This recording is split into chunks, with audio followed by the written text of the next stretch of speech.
to Summoner's Rift. It is my burden to carry an eye of God. 30 seconds until minions spawn.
They must be Rampage.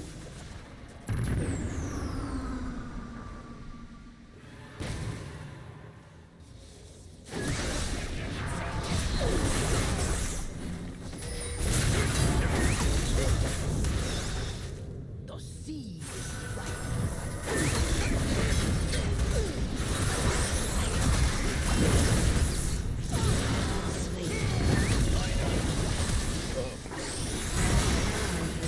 Fuck, I missed my ability. You missed.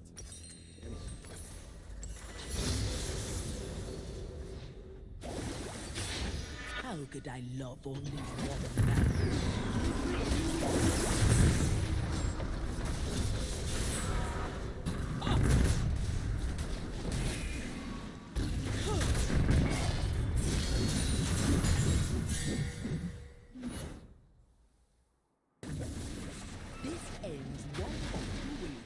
They run, or I break them.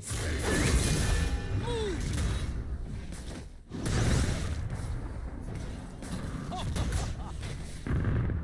Unstoppable. Learn! My name is Allah.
Dominating.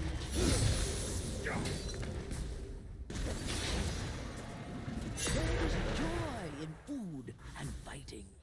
Godlike.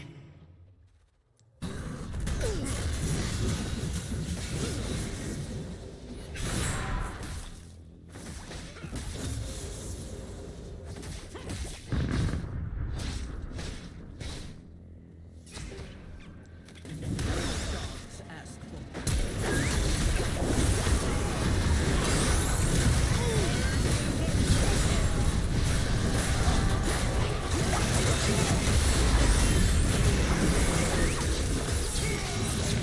Has been slain.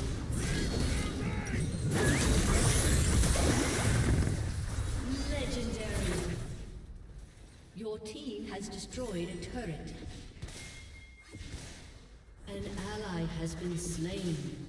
An enemy is unstoppable.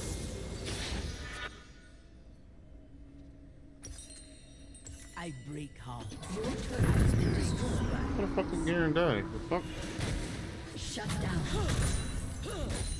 An enemy has been slain.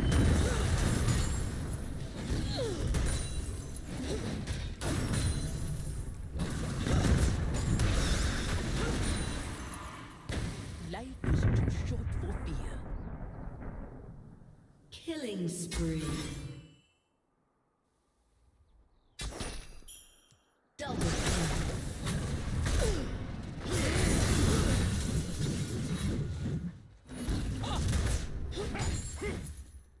It is terrible to be satisfied. The world needs us to chase Unstoppable.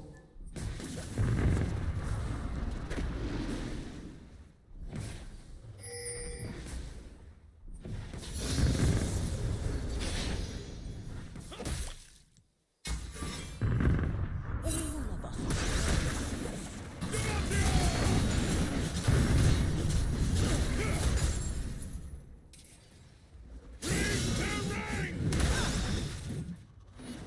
An enemy has been slain.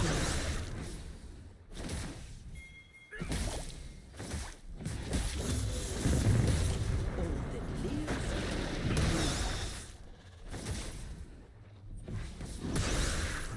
An enemy has been slain.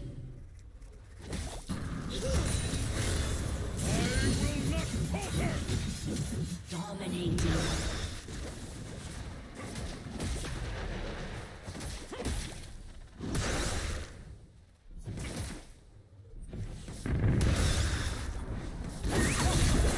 My people want peace.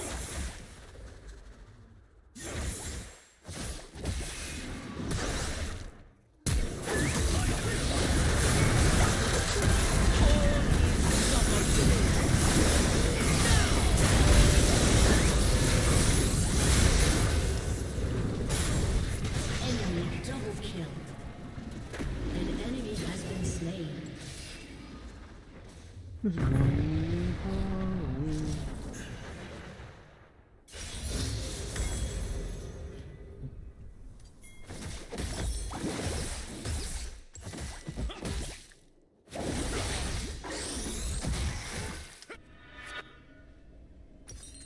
Shut down. Even if I die, I die. Oh fuck.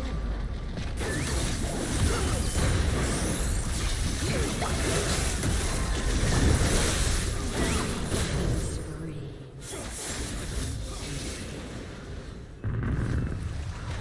Your turret has been destroyed.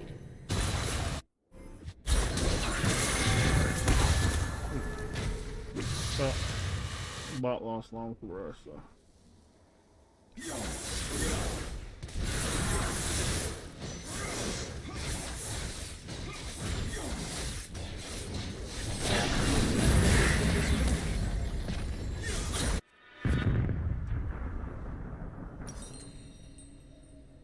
It is the storm that is life. Shut down.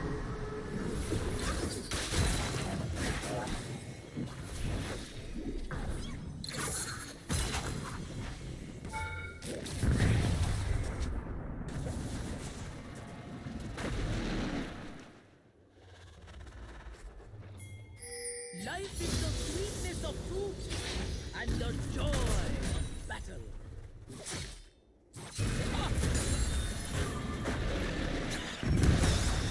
Move!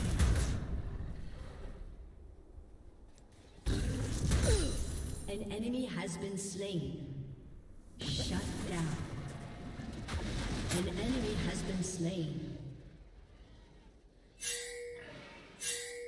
Many die.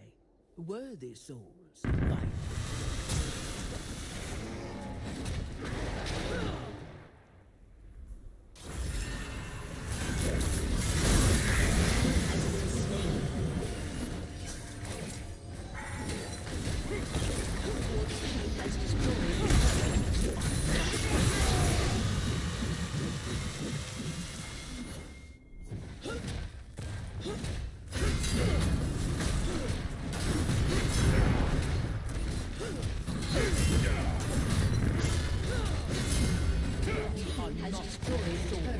We are many.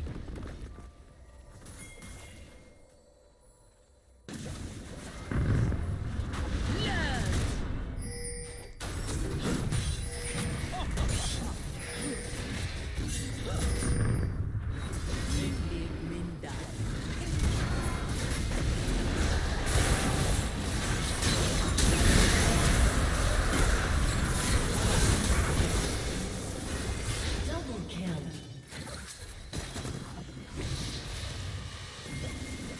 The waves will drag you down unless you fight to hold. Your turret has been destroyed.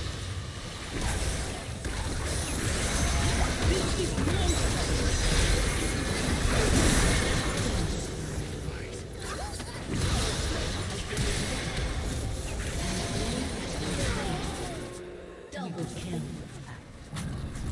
Ace.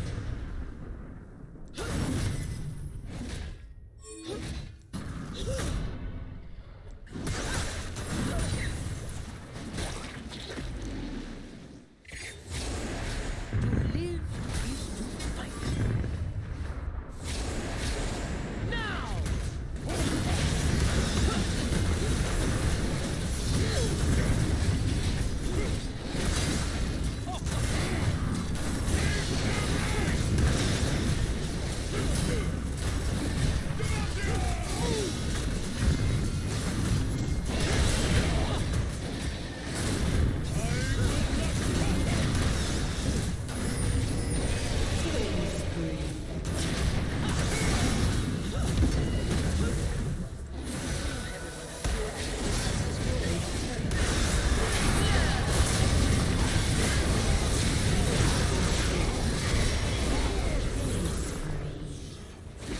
Unstoppable.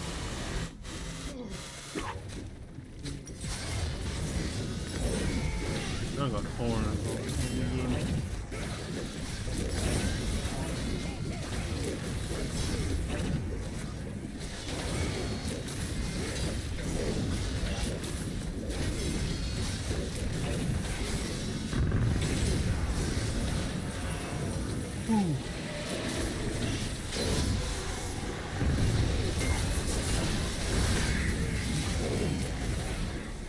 Rampage.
isn't one of those.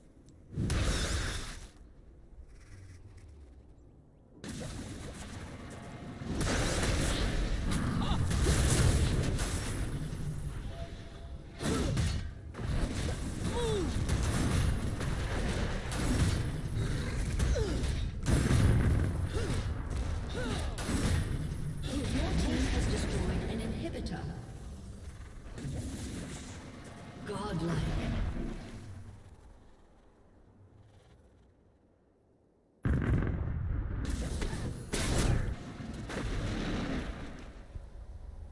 The ocean is calm. It is our desires.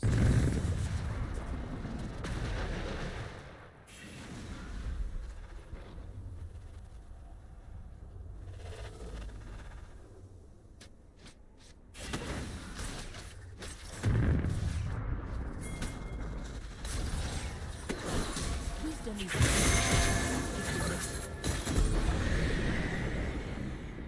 Let's find ourselves in our dreams. learn. Your team has destroyed a turret. Your inhibitor has been destroyed.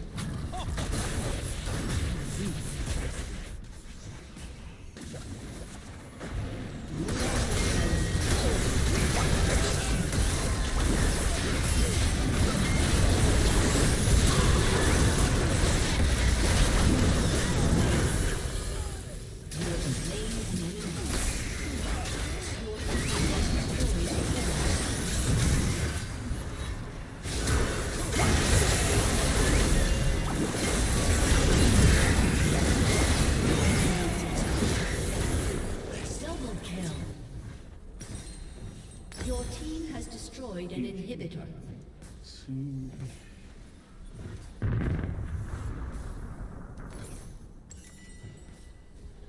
Oh, they're not even going. You guys can literally go for the finish right now. That's hilarious. Just being toxic at this point, which I'm loving it.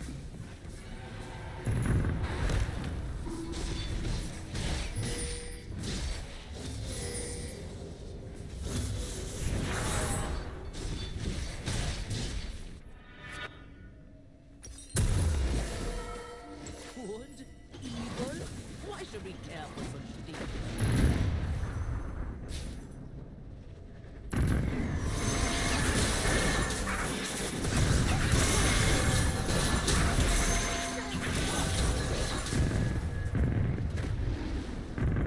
I value truth and love.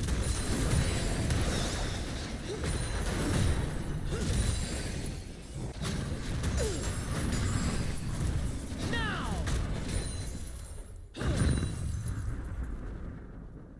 Legendary. Legendary. Change something see.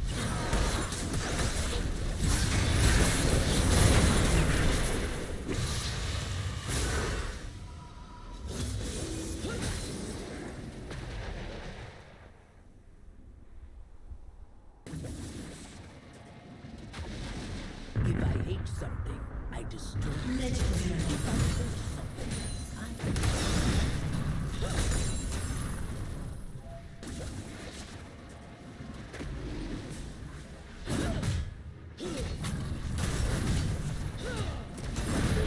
Has destroyed a turret.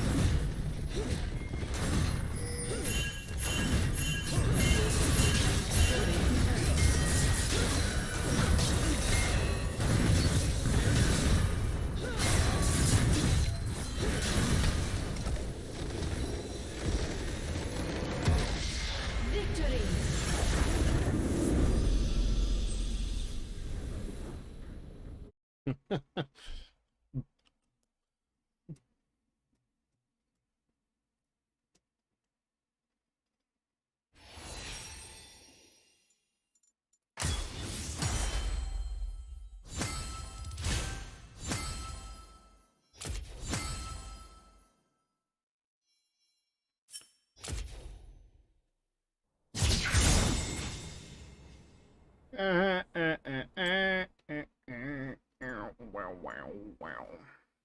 Nothing for that. Huh? Show me out. Show me out, boss. No, shouldn't be running.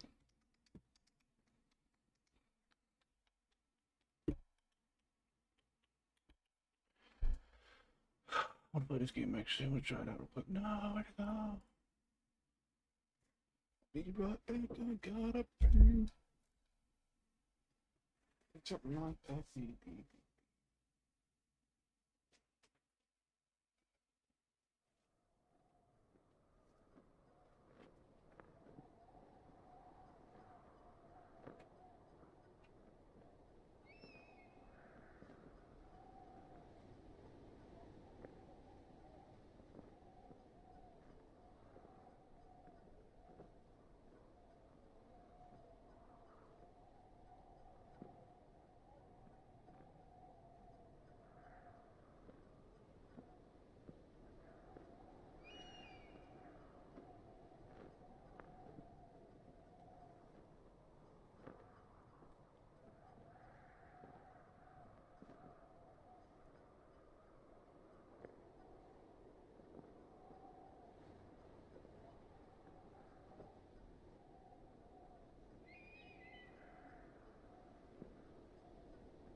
water.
Hello there, welcome to the Firewatch audio tour. My name is Rich Summer. I voiced the character of Henry, the guy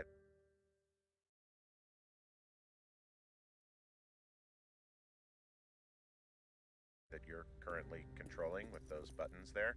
And I'll be chatting with you in a little bit. Thanks for checking it out.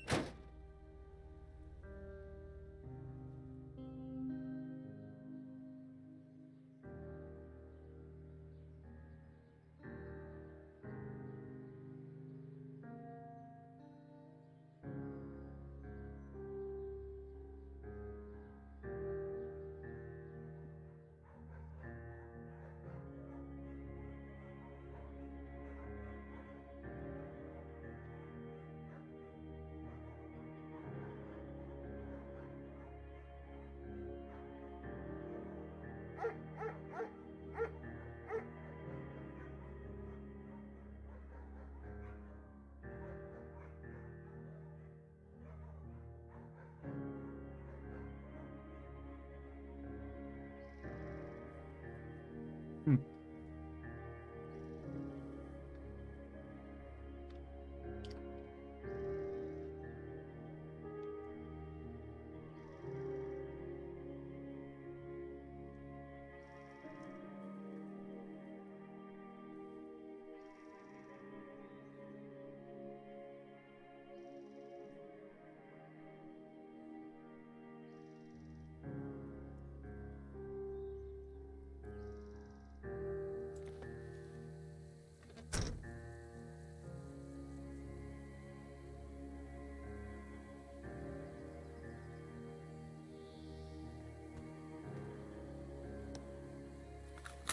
Hi, I'm Sean Vanneman. I wrote the bulk of 100% of this game.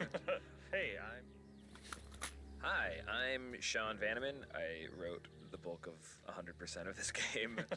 hey, I'm Jake Rodkin. I did a lot of level design, UI design, and worked with everyone on the story for Firewatch. The game has this weird structure that Chris and I talk about in another tape. This is the first thing I wrote, was this opening of the game that jumps between Henry's life and the trip out to the woods. And I used a little product called Twine to do that, which you can download and use. It's just a very simple choose your own adventure tool. The simplest way to program a video game that one can then share with friends and play. I think we were worried that the team would sort of perceive Henry as a blank slate, as sort of a generic game player protagonist, and we wanted to make sure, or we wanted to get in everyone's mindset, you're playing as a specific guy with a specific life. Yeah, there's a reason when you play video games that a lot of your protagonists have amnesia, because it's really difficult when you're driving a character around who knows things about their life, or his or her life, that you, who you ostensibly are that person, don't know. So yeah, we kept trying to write an opening of the game that happened sort of like weeks into Henry's experience, and then quickly realized that it was like, well, why would he not be able to say X? Well, because his relationship with his wife is Y. So, but the player doesn't know that. Yeah. And this was the quickest way to get everybody on board, was to just take the thing that I wrote that answered the question, I think, for Jane and you at the beginning, which was like, who is Henry? And I would write these character profiles that were really bad. And then I went, what if I just let you play a thing, and then you can figure out who he is? And we held on to that until we had the idea to put into the game. It means that when you're playing Firewatch and Henry and Delilah start talking about Henry's wife, you don't have to learn it through his dialogue, because you made the choices that brought him where he is today. Hi, it's Jake again. Hey, I'm Chris Remo. Oh, hey, Chris. Hi there. I was a game designer and the music composer on Firewatch. Nice. So you're hearing now the first piece of interactive music that went into Firewatch. The first piece of music that actually Responds to what you're doing in the game? Exactly, yeah. So this is a piece of music that's divided into technically 6 parts. And what's happening is, as you're playing through this introductory sequence, when you hit certain points in the narrative, it sends a signal to Wise, which is the name of the audio middleware we're using. And then when Wise gets that signal, it waits until the next sort of musically appropriate transition point. And then when it hits that, it smoothly transitions into the next section of music. And so it creates the effect that you're just listening to one big long piece of music that just happens to be timed very nicely It just to your happens. playthrough. It just happens to get sadder and sadder at the exact rate that your life gets sadder and sadder. Yeah, exactly. This was a challenging process, both because I had no idea what the music should sound like, and also because it was the first interactive piece of music in the game. So the technical sort of just how does this work was also a part of it. But as it turned out, this music was changed. I mean, Jake, you may remember this. This music changed relatively little over the course of development in comparison to a lot of the I think other music. it started off as maybe 3 pieces and it expanded out to 5 over development. But other than that, it's one of the first things dropped in, Yeah. shipped. Get ready to hear about that a lot on this commentary. Take you first.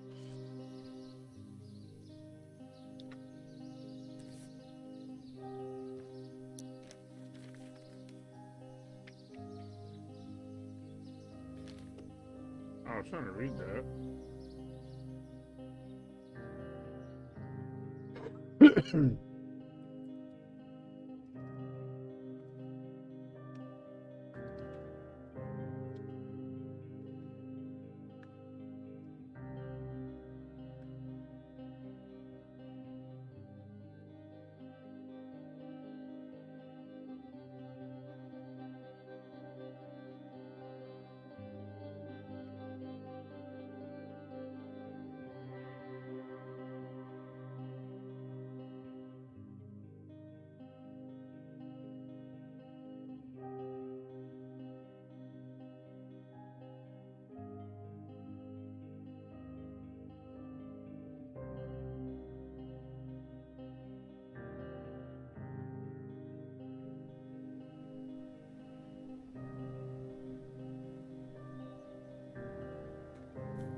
Hello,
Two Forks Tower.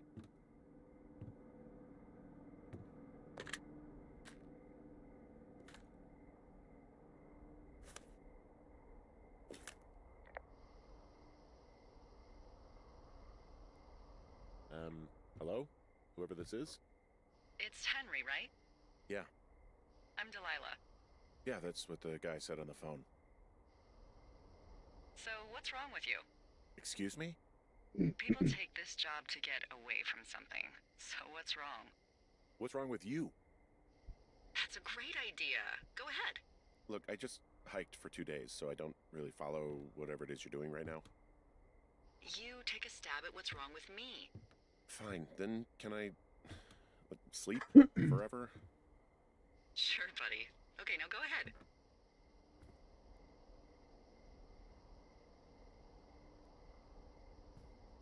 Okay, you're probably just rebelling against a mom who wishes you had given her grandkids, by the sound of your voice, at least 15 years ago.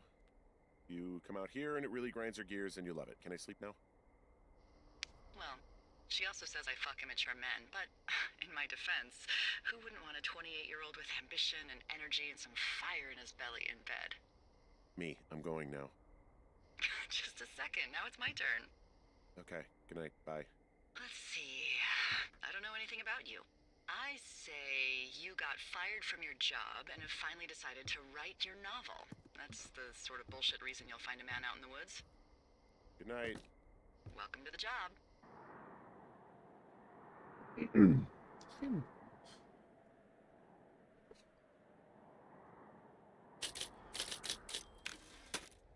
morning, Henry. Well, I guess good afternoon. You probably slept like a rock. Anyway, there's still a few hours of daylight to get some work in. I can see you at your desk, so call me when you're ready.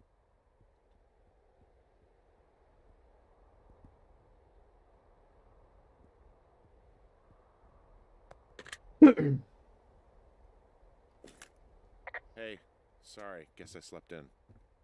You got a relaxing, what, 14 hours of sleep? Whew. Yeah, Jesus, I guess it's what, 6? 6:45. Whoops. Don't worry about it. That hike puts everyone out of commission for a day or two. But now that you're up, let me quickly get you acquainted with the job. There's a thing in the middle of your room with a round map on it. Do you see it? Okay, yeah, I see it. This is the Osborne Firefinder, invented in 1914 by W.B. Osborne? You use this to spot, you guessed it, What the fuck? What is it? Nothing. You use this to... Oh, fuck me! Good God, language, lady. Out your west-facing window. Are you seeing what I'm seeing? Are those fucking fireworks? Whoa, that's not legal, right? No. You need to get down there right now and stop them. Fire danger is through the fucking roof. Is that really my job? Your job is whatever I say it is. Look, the closest ranger is like 2 days away. Go down there and set him straight.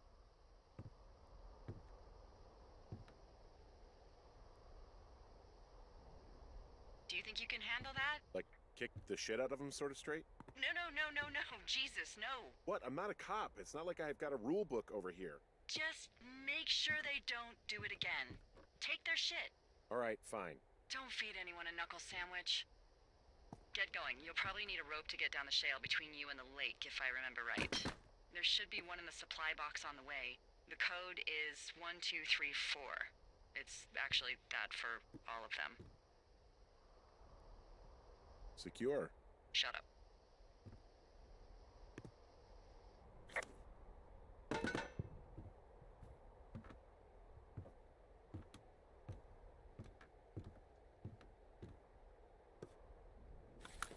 Nels, it feels like you on the team did the most sort of digging about what the real job is like, what is in the actual space, and then checked us against reality when we kind of went off the reservation. In general, I really like doing research. That's sort of a thing I've enjoyed on all the projects I've worked on. So for this, a bunch of folks on the team read this great book called Fire Season by Philip Connors, which is kind of like a memoir-ish thing from this dude who still is an active fire lookout even today. But I also just, I called up the Ministry of Forests and Natural Resources here in British Columbia and got redirected to like 3 increasingly small Ministry of Forest offices until someone just gave me literally the phone number of this cool old lady who had once been a fire lookout. So I just kind of chatted with her for like an hour and a half just about what doing the job was like.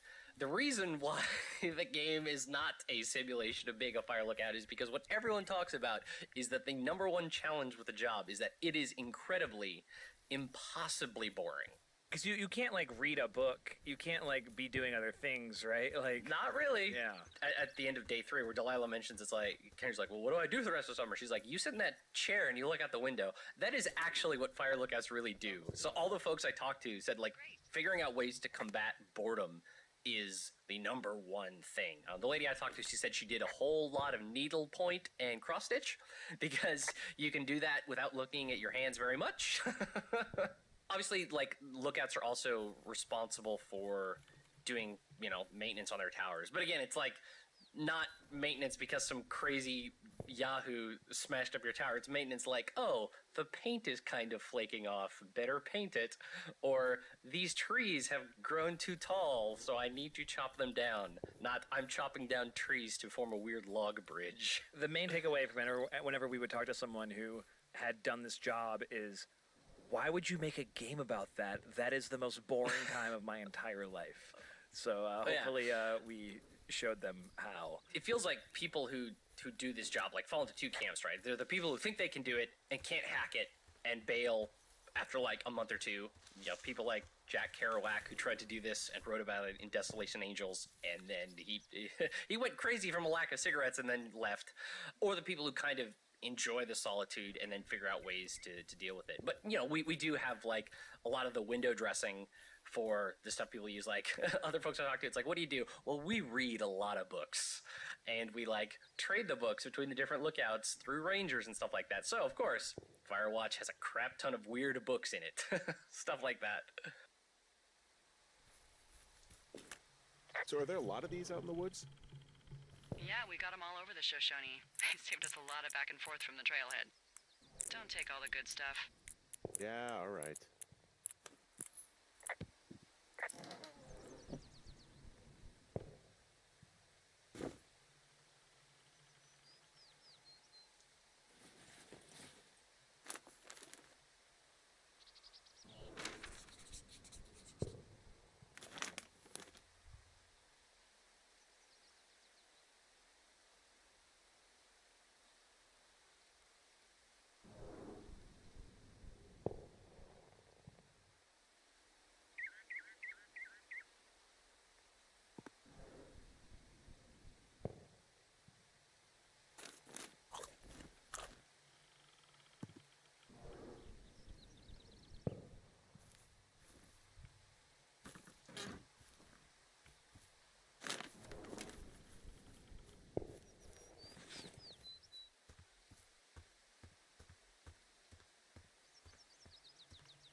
Jake, Oh, hey, Sean. you did a neat thing here in the game that I like a lot, which is when you make a dialogue choice with Delilah about what this dangerous hill should be called.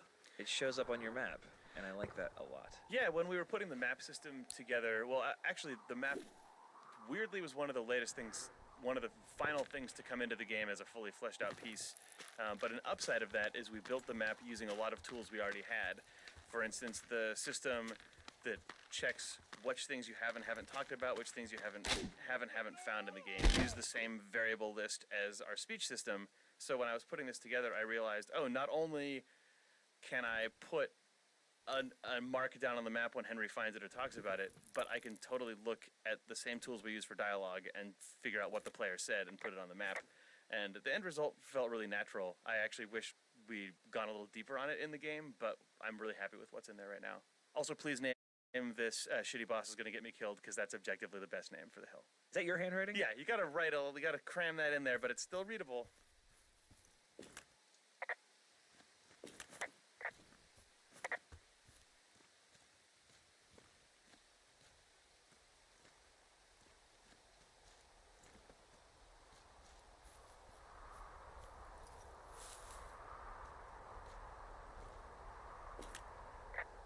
Hey, there's a tie-off point off here just a little away from the shale slide. Well, you ready to get back on that horse, huh? Well, I can't go any further is what I'm saying. That heads south down to the creek, but you should be able to get to the lake just by continuing west. Without any, mountaineering. All right. It's a long summer, but you can explore later.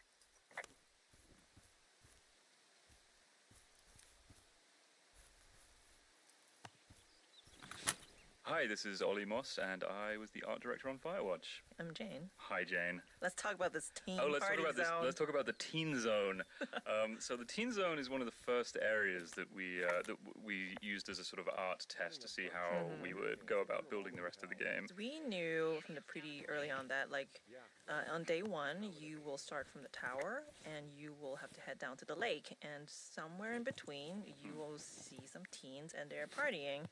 And so we called this the teen zone, because this is where all the teen stuff is. Yeah, and it was important to us that the reveal that it was a group of teens was communicated through the level design. So the idea was that you just kind of walk through some trees and burst out into this scene where a campfire was still burning. And you had a pretty strong idea of what you wanted to look like. Yeah, I just wanted to put some big angular rocks in there, which is basically the my modus operandi for the entire game.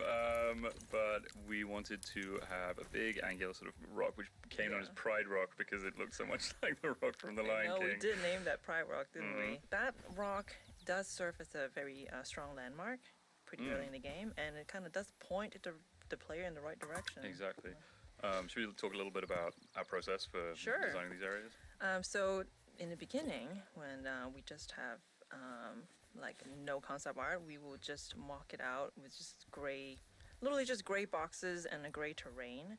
And then we will take screenshots and give it to Ollie to be like, please pretty this up, Ollie. Oh, well, first of all, I'll do a terrible garbage sketch and pitch it to the team. And if people like the gist of it, then we'll go away and do a bit more of a detailed drawing, and then you would go. Yeah, we'll add in some more shapes.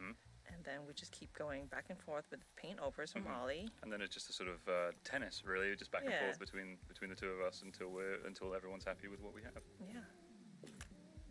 I found a bra. A nudie pyromaniac. Remain professional.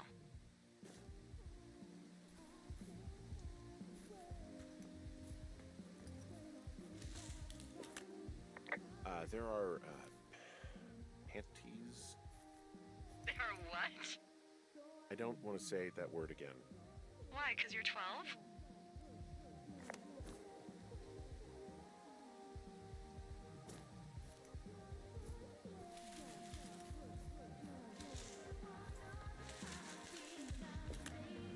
There's a... Ooh. Yes? There are two naked ladies out here. Can you handle that? Come on, I like naked ladies, same as anyone, but there's, Two? Yeah. I know this will be tough for you, but try to pick your tongue up off the ground and do your job. Okay.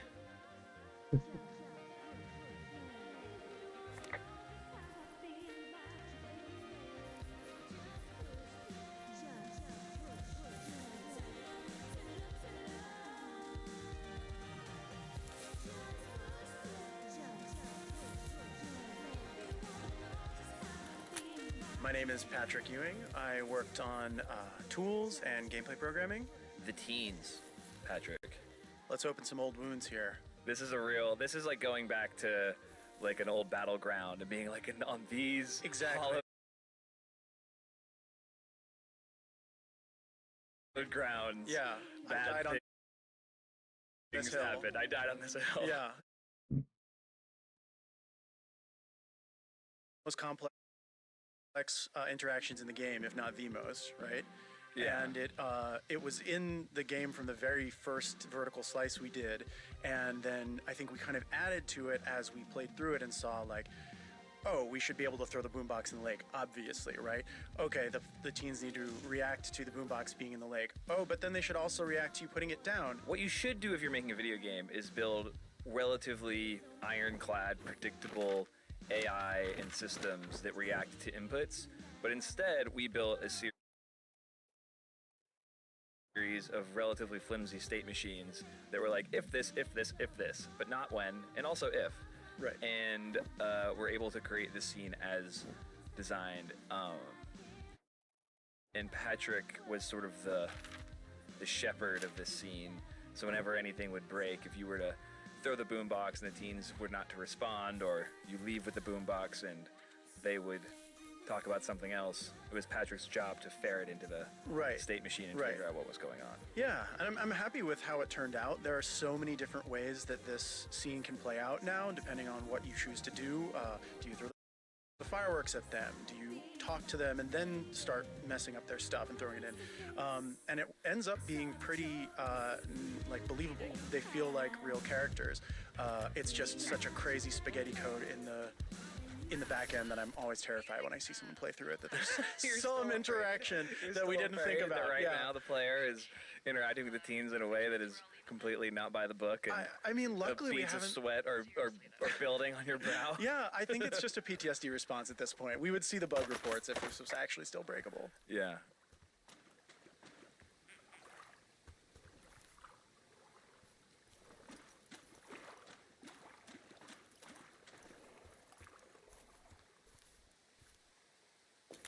Hey, there's a trail to Two Forks Tower down here near the lake. Yeah, that's your tower. I know that's my tower. Why is there a sign to it? Hikers like to pick landmarks. It's a nice one.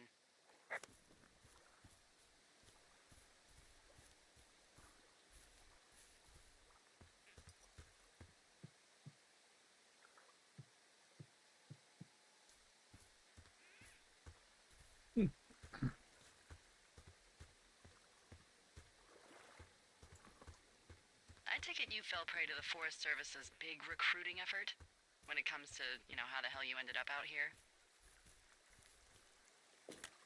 I saw the job in the paper and figured, what the heck? What the heck? I've got no ties and no life. Better go spend what's left of it in utter loneliness. Something like that? Yeah, thanks to last summer, the bump in Forest Service budget actually allowed for us to advertise for the job. Glad it worked.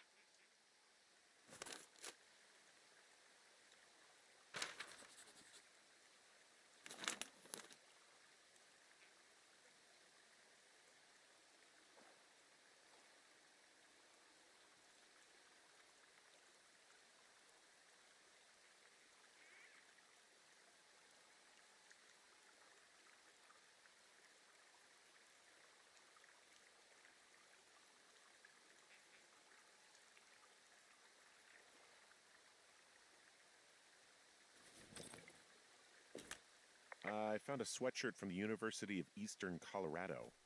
There's a University of Eastern Colorado? I really don't think there is. Why would somebody make that up? Right, and then put it on a sweatshirt. The world's a weird place.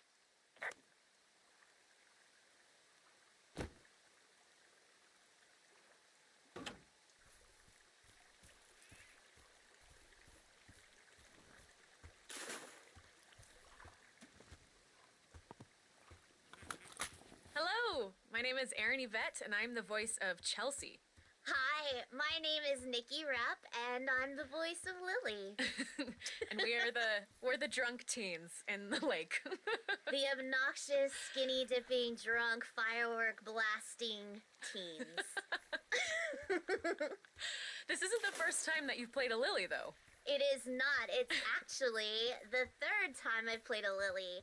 My first Lily was Lily Zanotto in Psychonauts. And then I played the lovable Lily in The Walking Dead from Telltale. And now I'm Lily in Campo Santo's amazing game Firewatch. I'm pretty sure the backstory behind my character's name is that it's Sean Vanneman's girlfriend's name.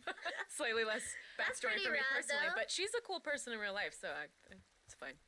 Although I wouldn't say that this character is based off of her, because this character is, I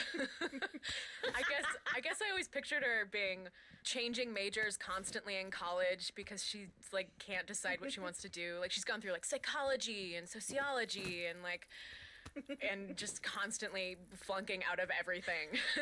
Yeah, so she's just switching until something sticks. That's good you had ambition. I don't think my character really, I think she just was kind of drunk, cutting class. This isn't the first time that they've done something like this. Not at all. I think they were professionals at it. They were good. They were good at getting people to buy them booze, you know. Totally. That kind of a thing. That's good. Stand outside of 7-Eleven. Whenever people ask me, like, oh, who did you play in Firewatch? It's like, oh, remember that time on day one where, like, you saw these silhouettes of, like, gyrating women? I was one of those. I probably like, called you a fucking bras. asshole. That was me. That's a dubious honor, but it's still an honor. Totally, yeah. A little tiny bit of a really cool game. Thanks. Mm-hmm. You're welcome.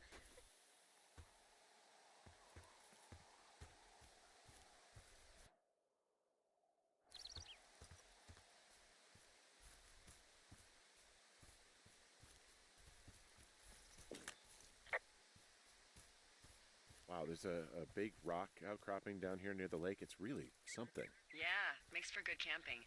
There used to be a group of guys who would boulder out there a couple times a year. What happened to him? Dunno, just stopped coming out.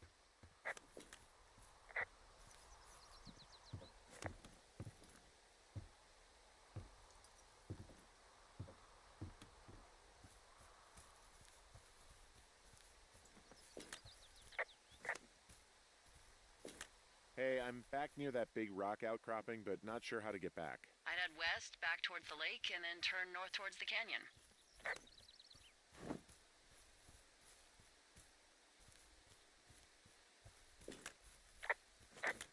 Okay, so from these rocks, where do I go again? Go back towards the lake, turn north, and east through the canyon. There should be a trail at the far east side of it.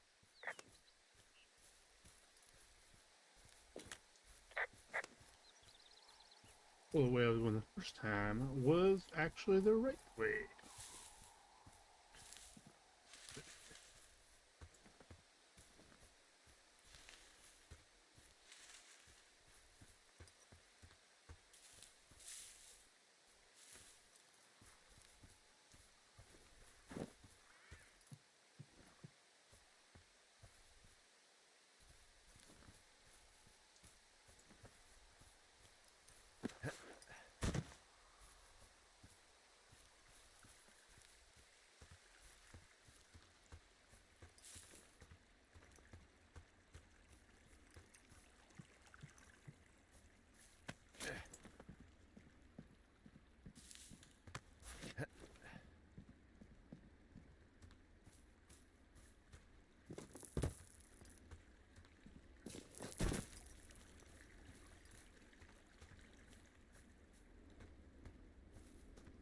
So, I have a bit of a confession to make.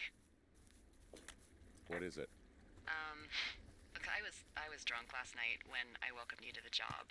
Yeah, well, you're not the first boss to be guilty of that. I know, I know I can get a little pushy, you know, putting you on the spot about why you're out here and stuff.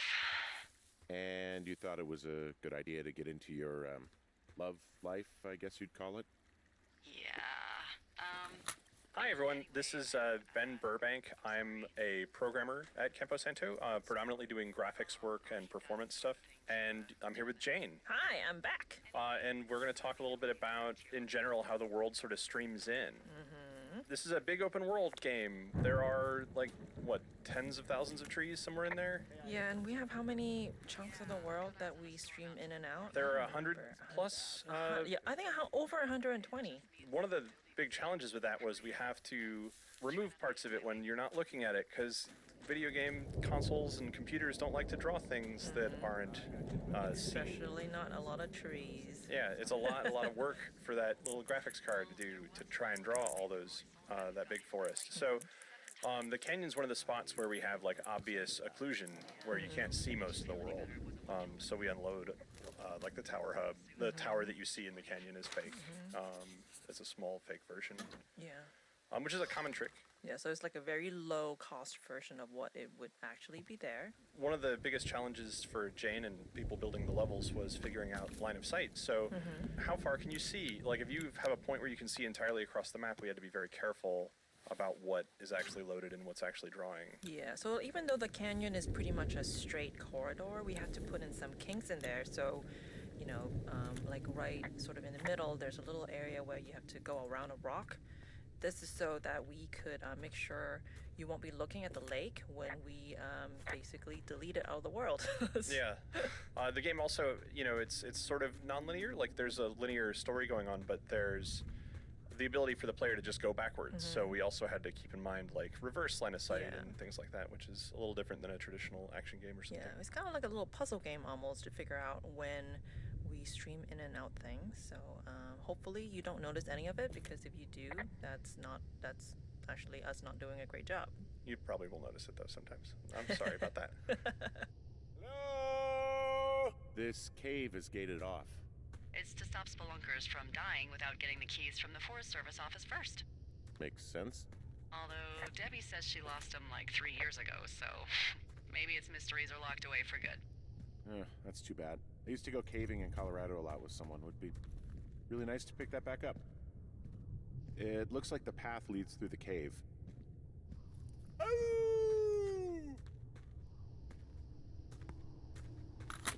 Hi, I'm Jane. We're back. And I'm Ollie. Let's talk about this cave, Ollie. Oh, let's not. This cave really gave us all quite a bit of headache, actually.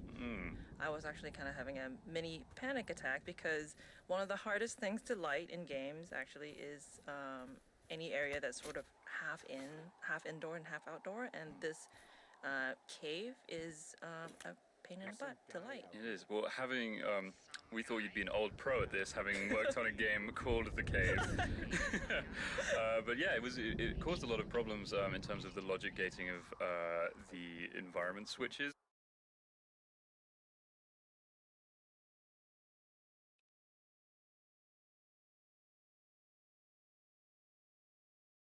Because there was every time the time of day changes in the game, it then like sets that time of day. Because there's no doorway really. So the way the cave is lit, it actually just changes the time of day in the whole game. So like when you hit a trigger, if you could somehow magically transport yourself back outside the cave, you'd see like the sun spinning through the sky, the sky changing, and it was really hard to make that process invisible to the player and make it feel natural. Not to mention that when you're inside the cave, everything also has to look really dark. And we use a method called image-based lighting throughout the game. And that basically means that all the objects, like all the trees and rocks, just look out to the sky to see what their lighting should be. And so in the cave, we actually had to do sort of like a fake sky for anything inside that is just pure black, so the lighting inside would be appropriately dark, but still navigatable to a player without the flashlight. Exactly, and also to be able to have a smooth transition when you're going from the brightly lit outside to the really dark inside and coming back out again, and having all the appropriate logic for the time of day. Like Ollie said, it was just a real pain in the butt. I love the little details in Firewatch's branching dialogue. There are a lot of very subtle, hard to notice things that Sean put in while writing it that you really couldn't notice without multiple playthroughs, but they add up to this feeling that you're talking to real people who, just like real people, kind of echo back things you said earlier, who, continue in jokes that have been established, et cetera, et cetera. And one of the subtlest that I don't think I even noticed till I was rewiring the game midway through is the spooky figure who you meet towards the end of day one. Spooky figure. If the teens call you a creep, Henry calls the guy who's putting a flashlight in his face a creep. Right. And he goes, "There's some guy out here creeping," or he says something like, "He's a creep out here." She's like, "A creep, Henry." He's like, Right. "Yeah, there's a guy who's spooking me out here. I don't like it." And I mean, I like doing stuff like that. I pay a lot of attention to the sort of infectiousness of language. Yeah. Especially in this office, someone will start using a turn of phrase that then I'll be at lunch with someone later, I'll be out with Jake or whatever, and then I'll hear the phrase theory crafting through them, Yeah. where it's like, like if somebody was saying, "Oh, there was a total creep outside at the bus stop," then it wouldn't be long, like 18 hours later, it would be totally conceivable to hear Jake be like, "Oh yeah, that guy's kind of a creep. I don't know if we should have him by or whatever." Yep. And I'd be like, "Man, okay, like that word is now like bubbling along the surface of our social network here." Mm-hmm.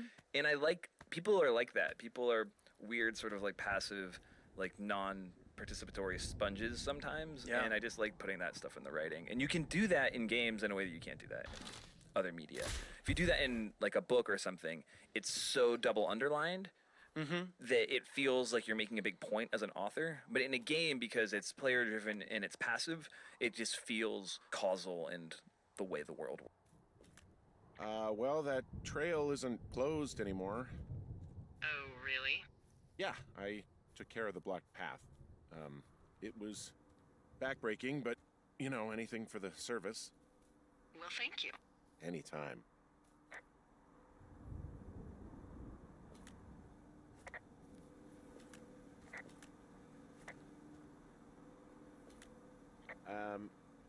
So it's, just the outhouse, then, in terms of going to the bathroom? You're a man, Henry. You can go wherever you want. Well, number one at least. And, full disclosure, I pee wherever I want as well. I don't think there's any fictional character I hate more than Forrest Burns. Henry, as an employee of the Forest Service, that is treason. Yeah, well, he really freaked me out as a kid. He inspired me to spend the bulk of my 30s keeping the wilderness safe. A shrink would have a field day with you. Thanks, Mom. What kind of name is Forrest Burns, anyway? Well, that would be a pun, Hank. A glorious pun. I went to junior high with a guy named Royal Butts. Royal? Butts. I didn't think anyone had been named Royal since the 1850s. Well, Royal's mom, Flo, was a bit of a trendsetter. Flo Butts? Oh, man, that's even worse. Yeah, well, it's still better than Forrest Burns.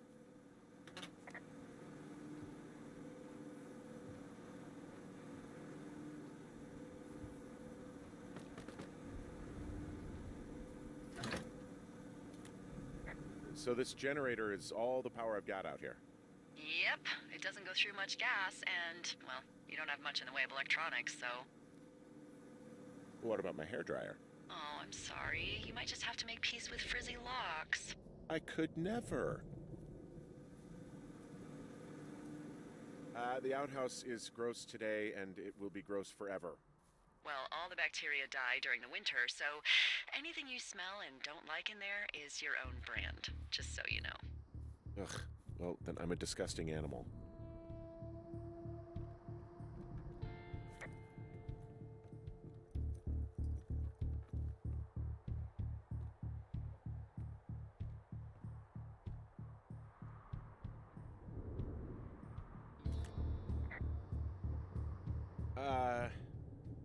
What can I do for you? Well, my typewriter is on the ground, outside of my tower.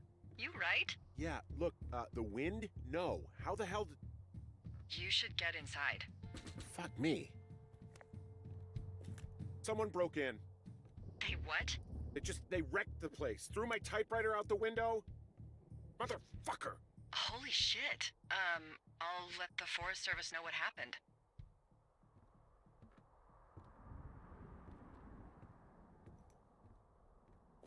The place is trashed.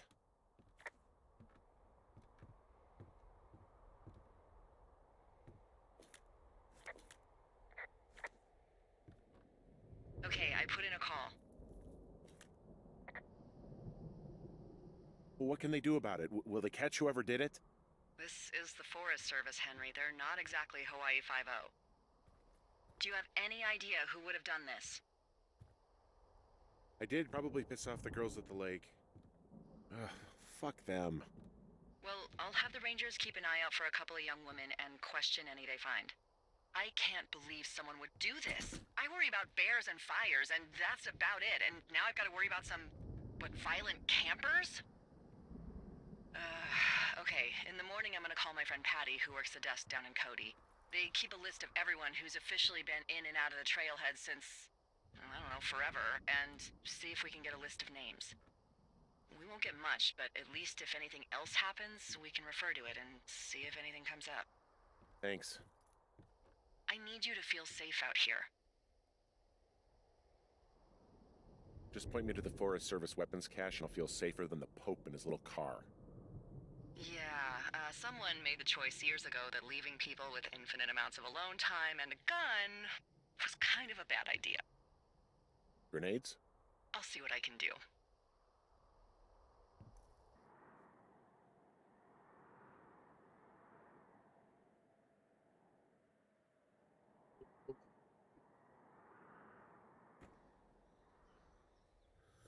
Wake up!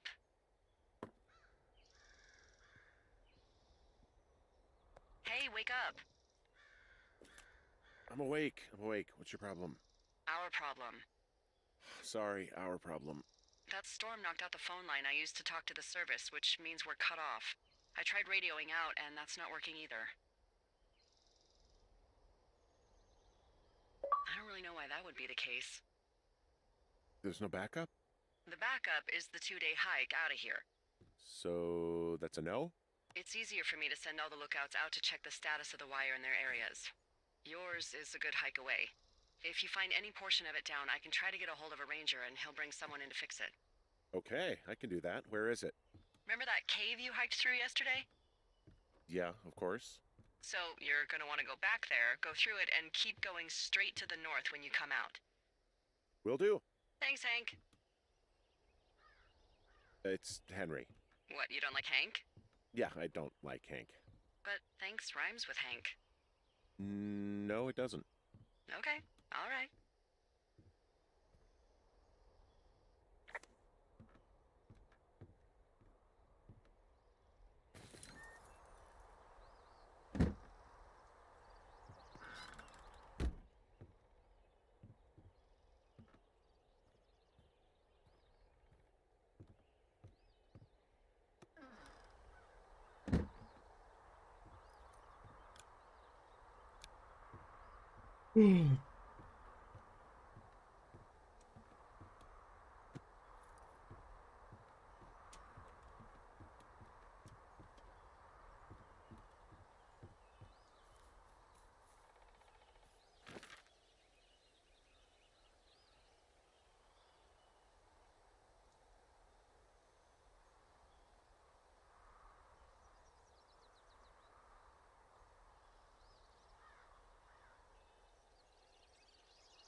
This one.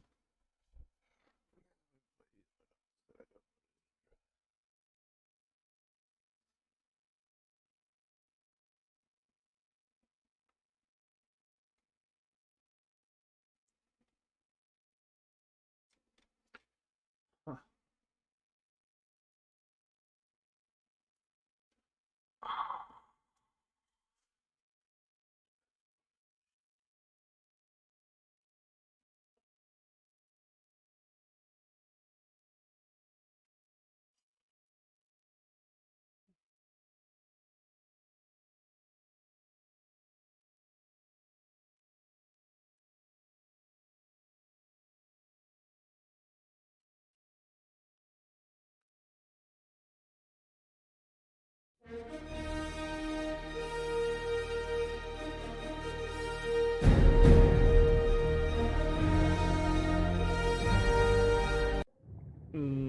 That is necessary.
Jurassic World.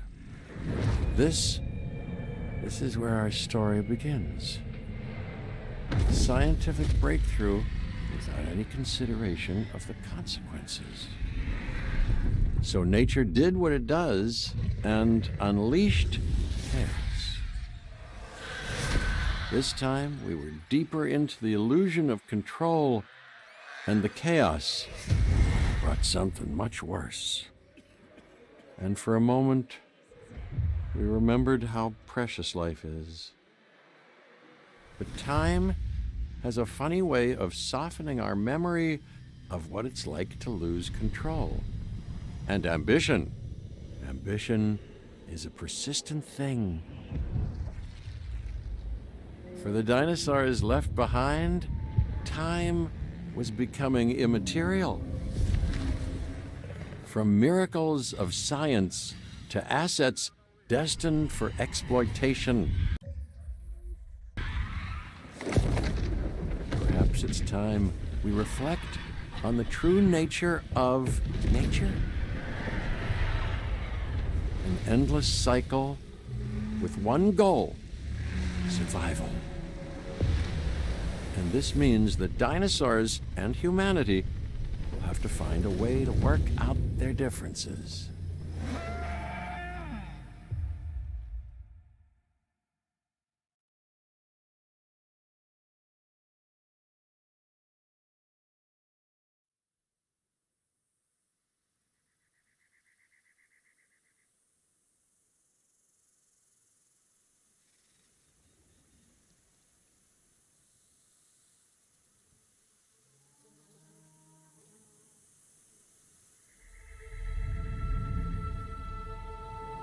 To us, a desert is a wasteland, devoid of anything but the most extreme examples of life.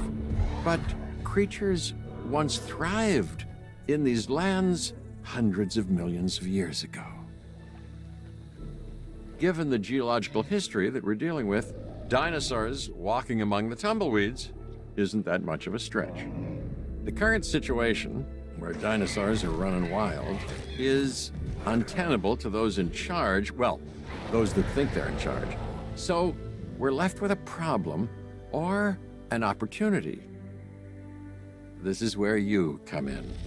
They've ignored my warnings before, but maybe this time with you, it's going to be different. I'm willing to embrace the uncertainty.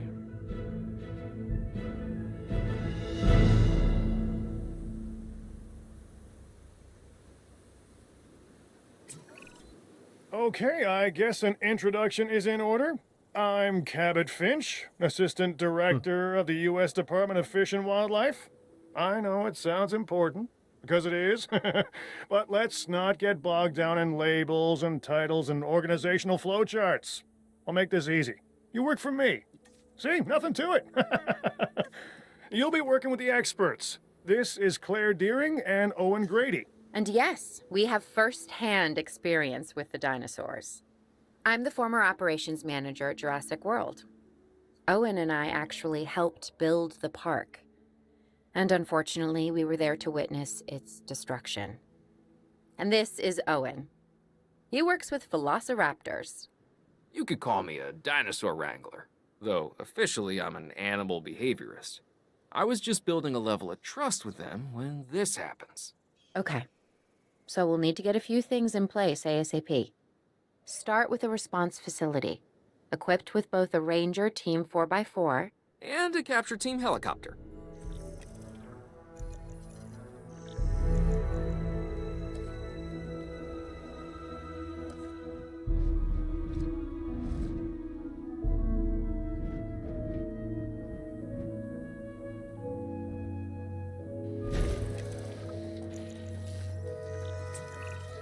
We are making excellent progress, so let's stay focused. Next step, building a backup generator. Then feeding the energy it creates to the response facility. And also make sure the building is connected to the path network. It only does us good if it's operational.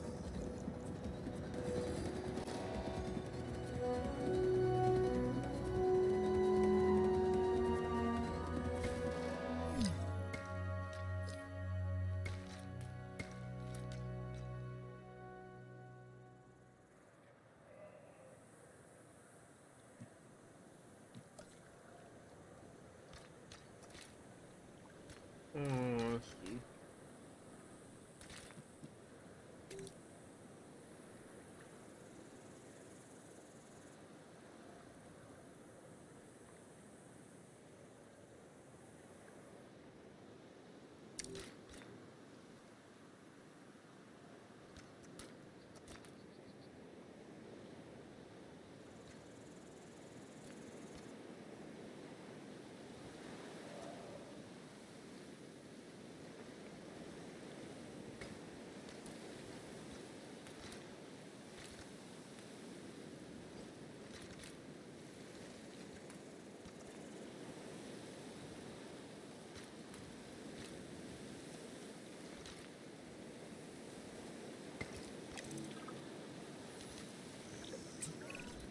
Hey, Claire.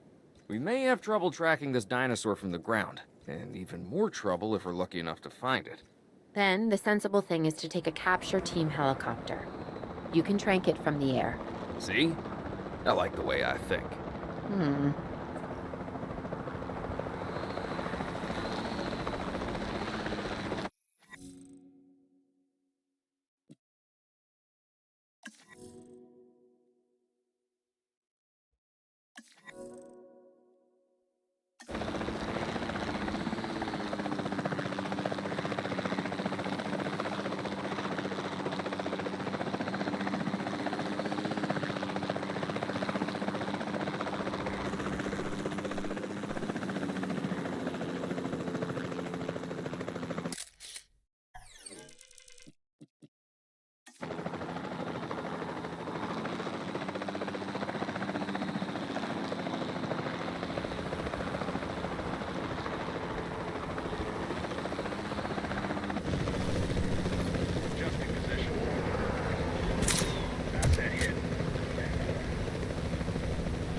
Claire, this is Owen.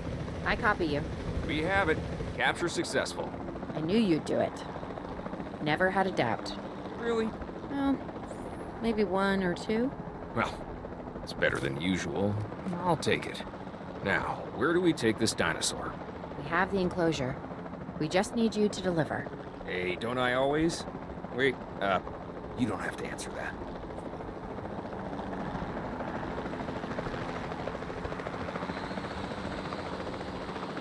Switching roles.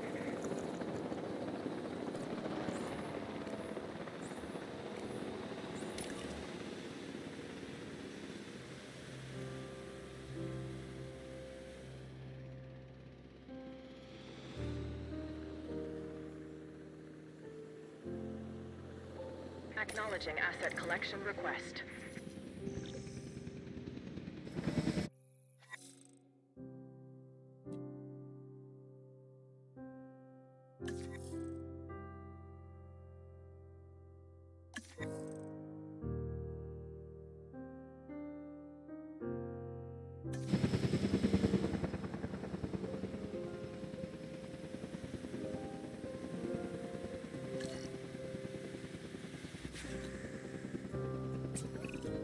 John Hammond was concerned about what would happen if dinosaurs lived in the wild.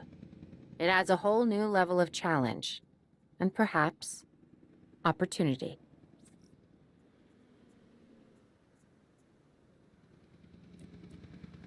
Assets in the air.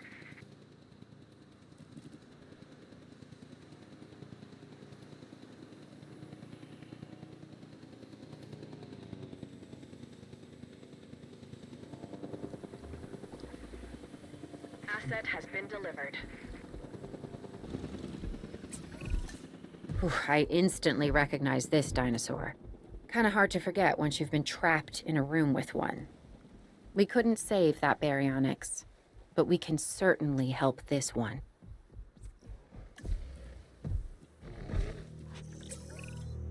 There's not a lot out there for the dinosaur to consume, so we'll need a feeder inside the perimeter of that enclosure. Hungry dinosaurs make me nervous. Can't disagree with you there.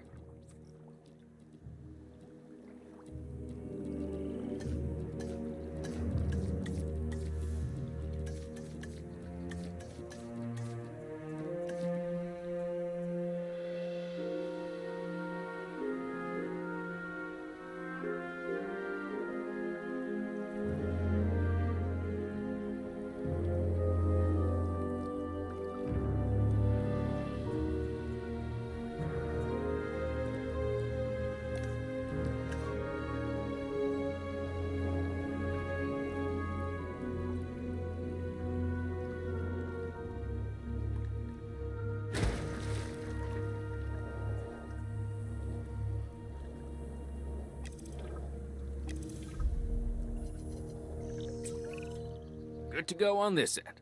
Copy. Okay. We need to get a full assessment of the dinosaur's health. Utilize a ranger team vehicle.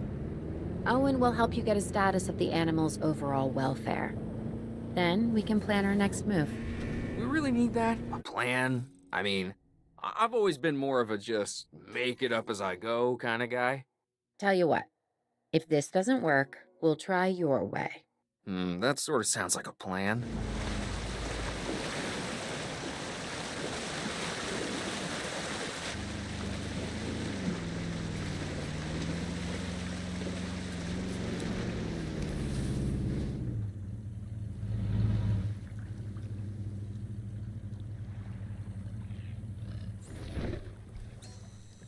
Check complete.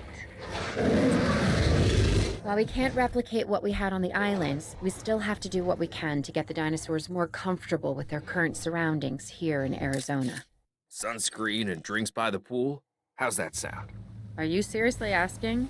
Or pretend asking? Okay, Claire, how about we add some preferred terrain to their pens instead? Better?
Reporting asset status.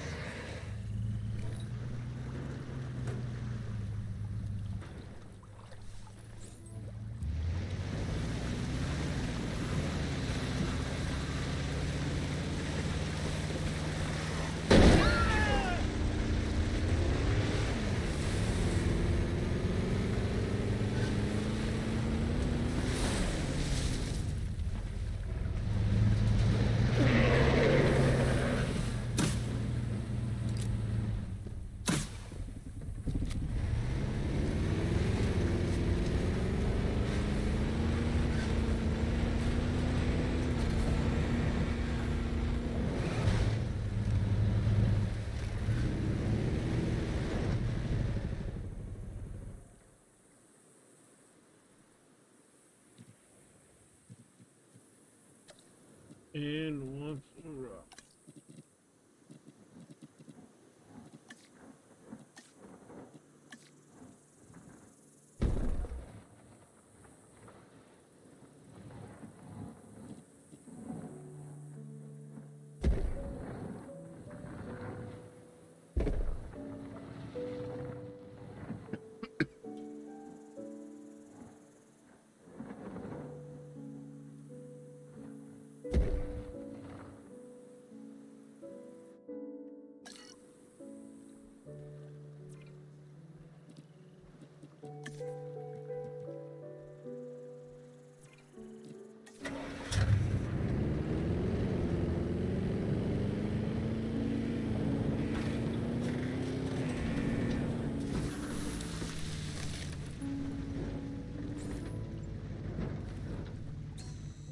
Condition reported.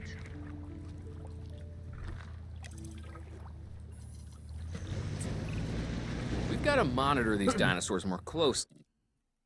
That means setting up a ranger post inside their enclosure. Sounds crazy, I know, but this'll work. Trust me.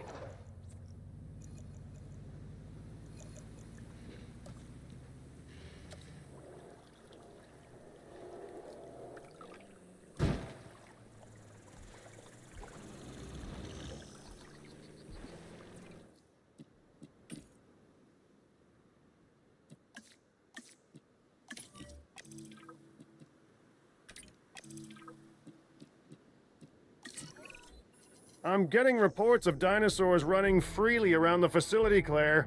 The reports may be accurate, but they don't paint a complete picture of our current status. Angry dinosaurs on the loose. What am I missing? They're not angry. They're simply acting on instincts. The more threatened the dinosaurs feel, the more hostile they'll become. Especially if they sense survival is at stake. But it is. Both theirs and ours. Yeah, but only we know that. Well, for now, anyway. We'll start by tranquilizing one of the dinosaurs from the helicopter, and then have a transport team bring it back to the facility. Great. Do it.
En route to collect the asset.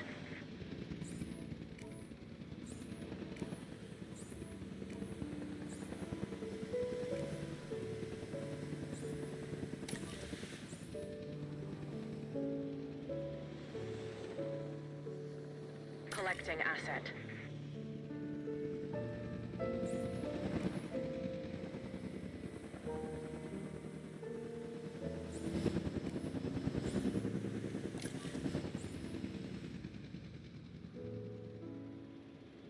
En route to pick up the asset. Transporting asset.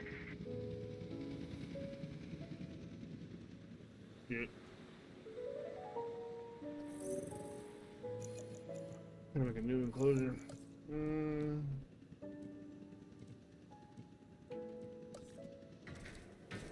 Commencing asset transit.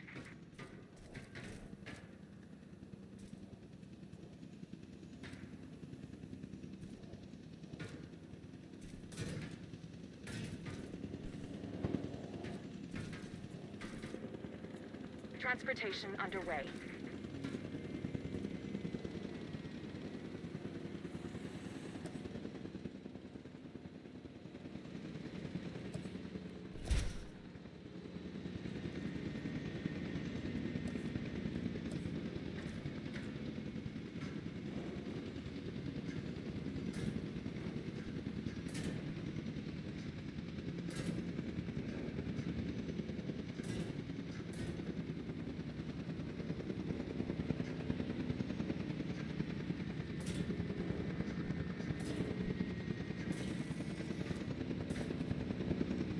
Asset has been transported.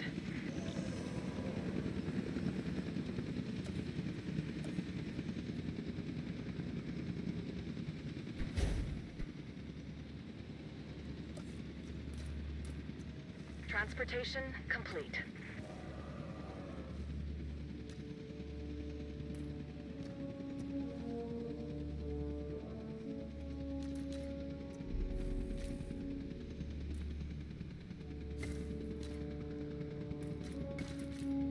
Confirming asset delivery.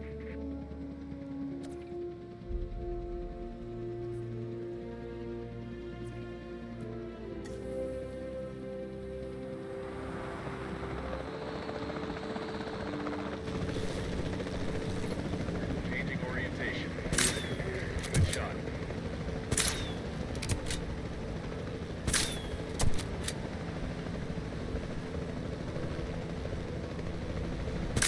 Miss confirmed.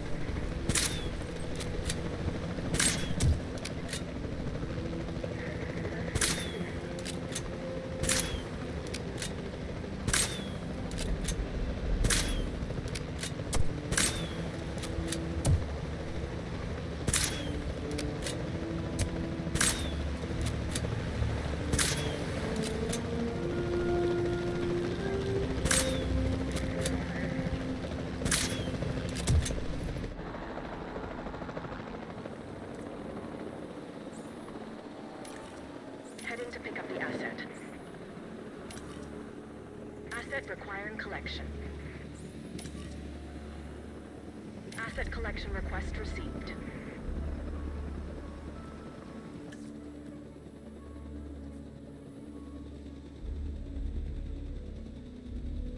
Transit has commenced. Asset has been collected.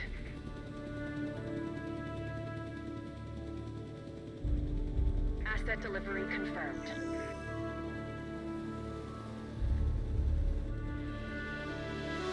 Asset transported. Asset transportation complete. Overall, I'd say our operations are improving. I'm confident we may get a handle on this yet. But I'm also concerned, specifically about our biodiversity. Still, for now, let's focus on getting the dinosaurs safe and secure, as well as building some additional viewing galleries the DFW staff can use to monitor the animals.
Check finished. Confirming asset status. Asset status confirmed.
Completed our check.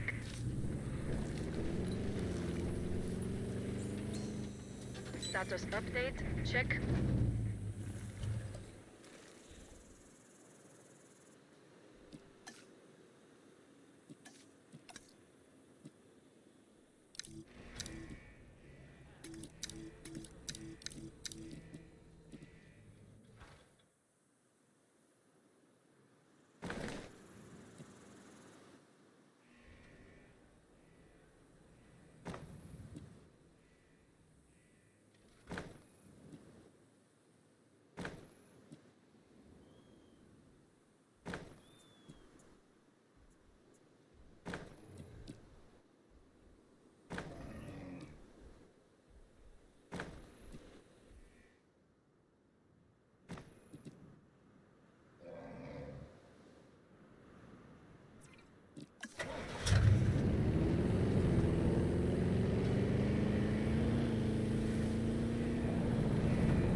Asset check complete.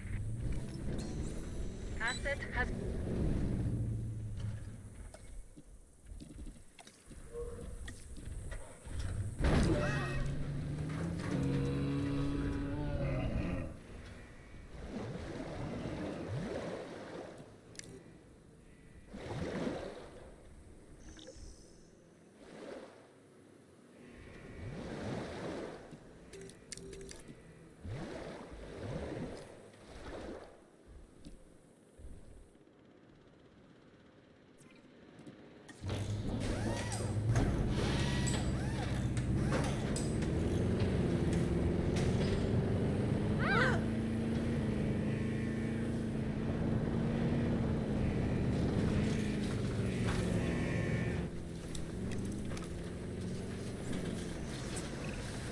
With so many of the animals running free, our priority has to be capturing as many of them as possible. We can coordinate our efforts from an expedition center. Get one built, and we'll take it from there.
On the spot, because oh my.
I'll be able to track the dinosaurs, but some help would sure be appreciated. Claire tells me there are some candidates to recruit. Scientists. Hopefully you could find one as rough and tumble as I am.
You seeing this, Claire? Yeah, I sure am. This is our first live capture opportunity. Let's not miss it. We should assign that scientist you just hired to the task. Agreed? Owen, you there? I think you're still muted. Oh, yeah, sorry. Good idea. What do we got to lose? You know, except maybe a new recruit.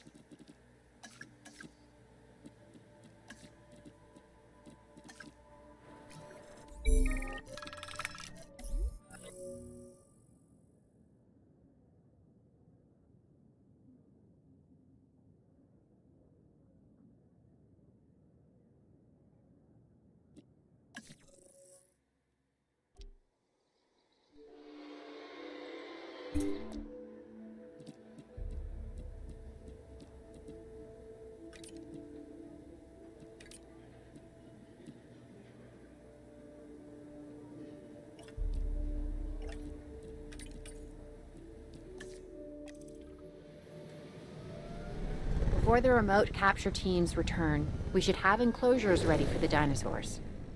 Think of it as welcoming them back home.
Asset being transported. Asset transportation underway. Asset transportation in progress.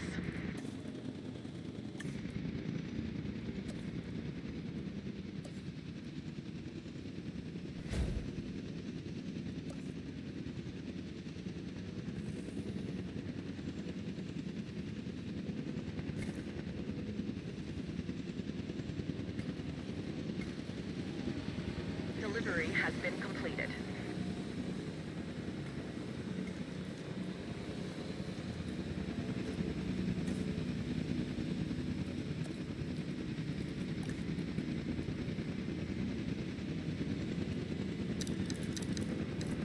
Asset delivered.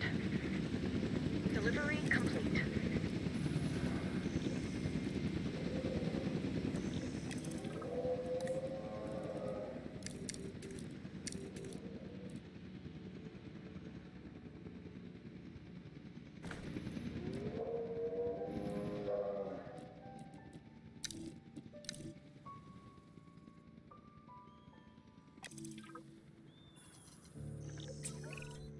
Okay.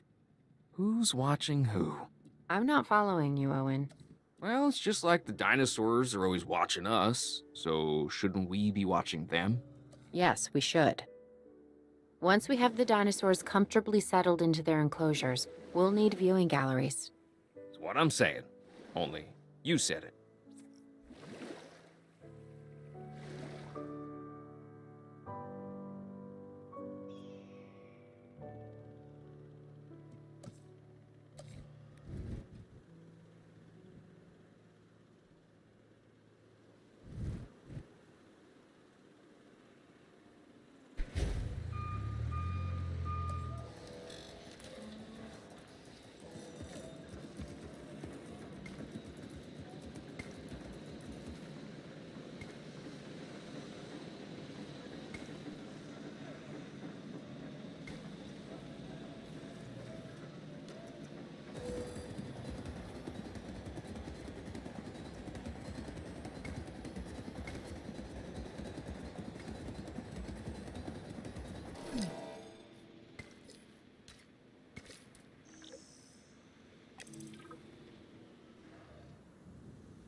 What I might do.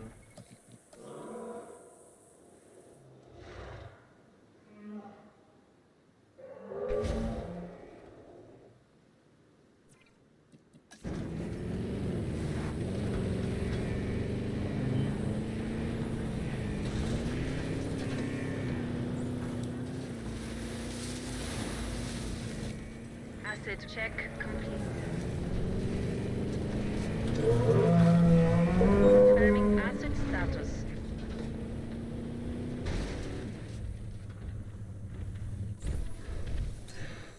Acid has been checked.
Completed our check. Status update, check. This seems hard for me. Like, do they just need that much more?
Set status confirmed.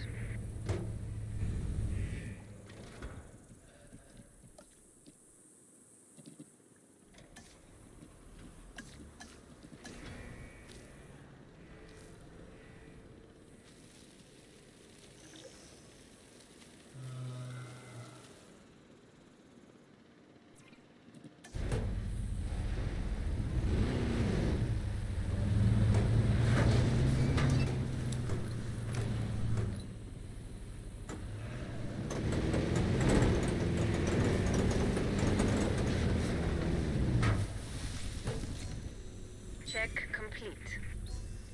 Condition reported.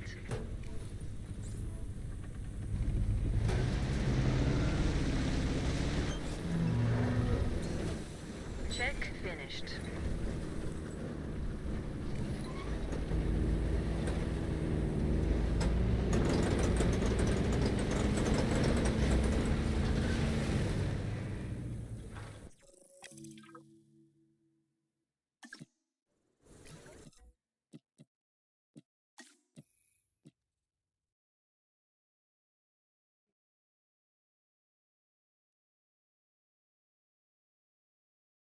Hmm.